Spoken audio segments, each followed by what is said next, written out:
சிறு வயதிலேயே மரணமடைந்த பாடகி சித்ராவினுடைய மகள் நினைவு நாளில் சித்ரா வெளியிட்ட பதிவு பார்த்தீங்கன்னா இப்போ பார்க்குற எல்லாரையுமே பயங்கரமாக கலங்க வச்சுட்டு வருது. இது குறித்து பார்க்கலாம். உலக புகழ்பெற்ற பின்னணி பாடகியாக வலம் வராங்க KS சித்ரா அவர்கள். இவங்கள சின்ன குயில் சித்ரா அப்படிங்கிற மாதிரி தமிழ் திரையுலகில் எல்லாருமே செல்லமாக கூப்பிடுறாங்க. இவங்க இளையராஜா இசையமைத்த சிந்து பைரவி படம் மூலியமாக பாடகியாக அறிமுகமானாங்க. தொடர்ந்து நிறையவே சூப்பர் ஹிட் பாடல்களை பாடினாங்க.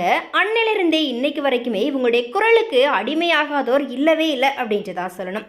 இவங்க விஜய் சங்கர் அப்படிங்கிறவரை திருமணம் செஞ்சுக்கிட்டாங்க. இவங்களுக்கு நந்தனா அப்படிங்கிற மகள் பார்த்தீங்கன்னா 2002ஆம் ஆண்டு பிறந்தாங்க.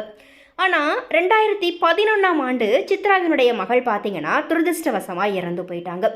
இந்த நிலையில் தன்னுடைய மகளினுடைய நினைவு நாளான நேற்று பாடகி சித்ராமா ஒரு பதிவு ஒன்று அவங்களுடைய இன்ஸ்டாகிராம் பக்கத்தில் ஷேர் பண்ணியிருந்தாங்க.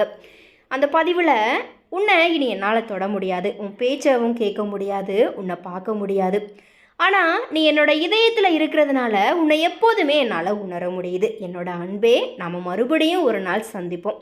உன்னை இழந்த அந்த வலி என்னால் அளவிடவே முடியாதது. வானத்தில் பிரகாசிக்கிற ஒரு மிகப்பெரிய நட்சத்திரம் நீ தான் அப்படிங்கிறத நான் அறிவேன்.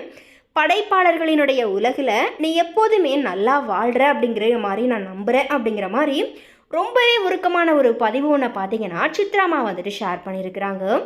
இதை பார்த்ததுமே இப்போ ரசிகர்கள் பலருமே பார்த்தீங்கன்னா சித்ராமாவுக்கு வந்துட்டு ஆறுதல் சொல்லிட்டு வராங்க. எனிவே தன்னுடைய மகளை இழந்து வாழ்கிற சித்ராமாவுக்கு நம்முடைய சேனல் சார்பாகவும் ஆறுதல் சொல்லிப்போம்.